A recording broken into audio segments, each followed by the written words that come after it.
Quand le jeune couple Cheryl Lynn et Howard ont eu leur premier enfant, ils ont été stupéfaits par le comportement étrange de leur chien avec le bébé. Lorsqu'ils ont enfin compris ce que leur animal faisait, ils ont été bouleversés.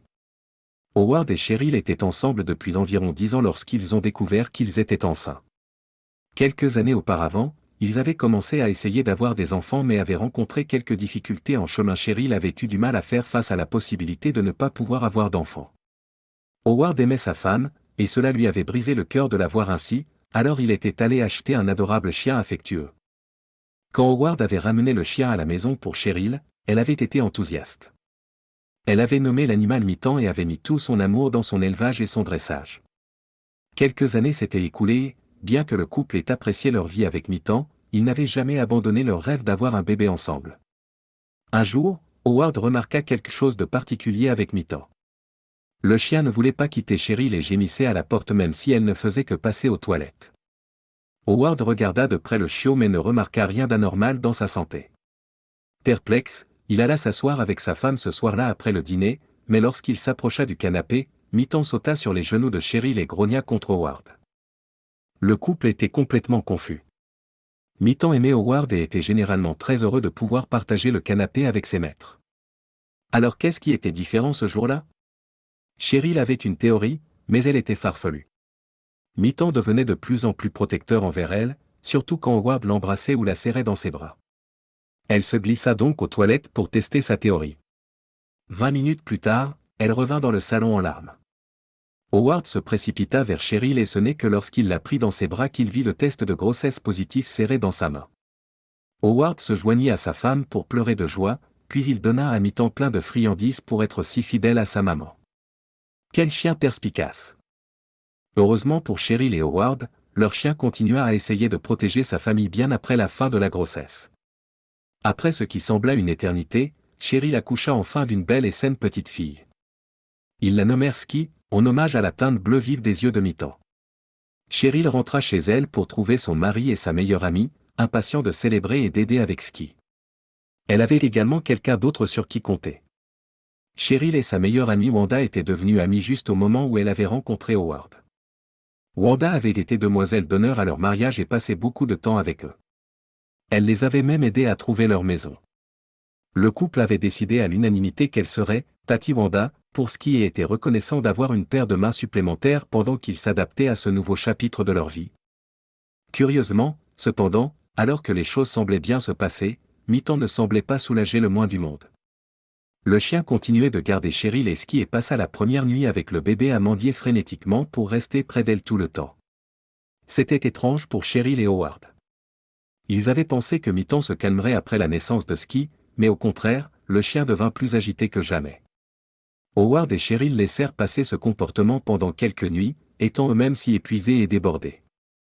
Peut-être que toute la maison serait désorganisée pendant un certain temps en accueillant Ski dans la famille. Cependant, après environ une semaine, Howard commença à s'inquiéter.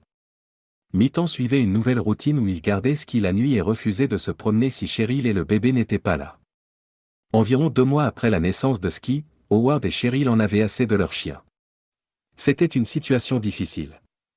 Ils aimaient Mitan de tout leur cœur et voulaient le garder, mais ils étaient de plus en plus mal à l'aise avec son récent comportement rebelle. La sécurité de Ski était la priorité absolue. Le couple avait tellement de choses à réfléchir et très peu de temps libre pour en discuter ensemble. Cela jusqu'à une nuit où Howard complota avec Wanda pour organiser un rendez-vous pour Cheryl.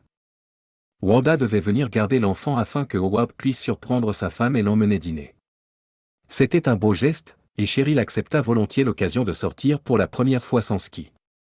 Au moment de quitter la maison, elle se sentit très nerveuse de laisser son bébé. Elle était si reconnaissante d'avoir sa meilleure amie pour aider, mais même Wanda ne pouvait pas calmer Mitan. Quand Howard et Cheryl sortirent, Mitan aboya et hurla, clairement en détresse. Cheryl faillit changer d'avis et rester, mais prit une grande inspiration et partit, espérant montrer à Mitan qu'il n'était pas grave d'être séparés pendant un moment. Le couple eut un merveilleux rendez-vous ce soir-là. Ils purent se confier à propos de Mitan ainsi que discuter d'autres aspects de leur vie. Howard était un employé gouvernemental très estimé, et il aimait partager des anecdotes de son travail. Cheryl aimait entendre parler de tout ce qui n'était pas lié au bébé, car les 2 derniers mois avaient été pleins de Ski. C'était très regrettable, alors, que Wanda appelle à mi-dîner pour leur demander de rentrer. Apparemment, Mi-temps avait essayé de la mordre quand elle l'avait mis dans sa cage. Il était inconsolable et elle ne savait pas quoi faire. Howard et Cheryl écourtèrent leur rendez-vous et rentrèrent pour aider Wanda. Quand ils rentrèrent, Sky était dans son berceau endormi, et Wanda regardait la télévision dans la pièce avec Mi-temps. Ils s'excusèrent auprès de leur amie et s'assurèrent qu'elle allait bien.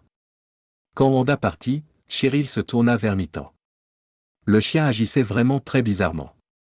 Dès que la porte d'entrée se ferma, il se calma immédiatement. Howard ouvrit la porte de la cage pour laisser sortir le chien. Le couple resta en silence, confus, en regardant leur chien se diriger joyeusement vers la chambre de Sky. Ils décidèrent d'aller se coucher et d'essayer de comprendre Mi-temps avec des esprits clairs le matin. Howard se réveilla en se souvenant des caméras de sécurité qu'il avait installées dans sa maison quelques mois auparavant.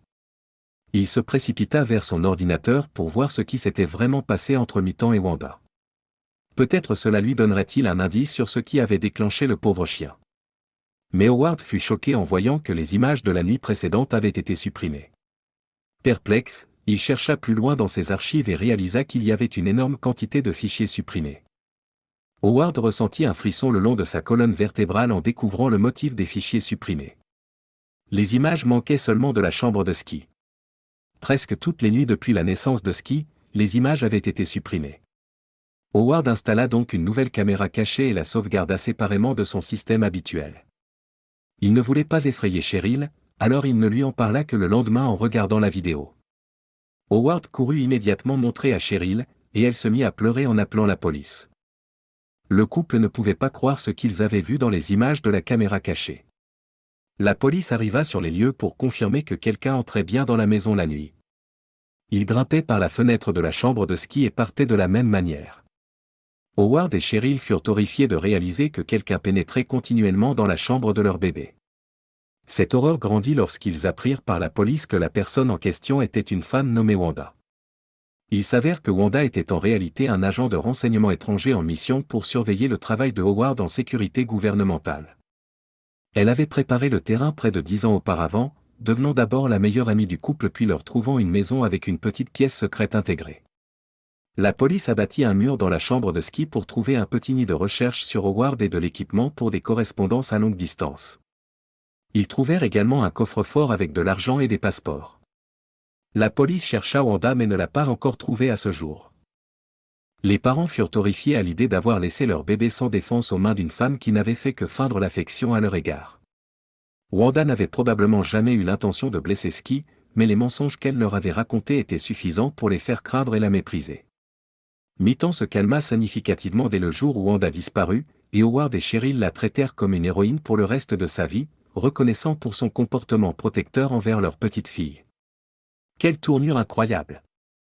Avez-vous déjà fait confiance à un ami ou un membre de la famille avec vos enfants pour découvrir qu'ils ne méritaient pas votre confiance? Racontez-nous dans les commentaires ci-dessous. Merci de nous avoir regardés et à la prochaine fois.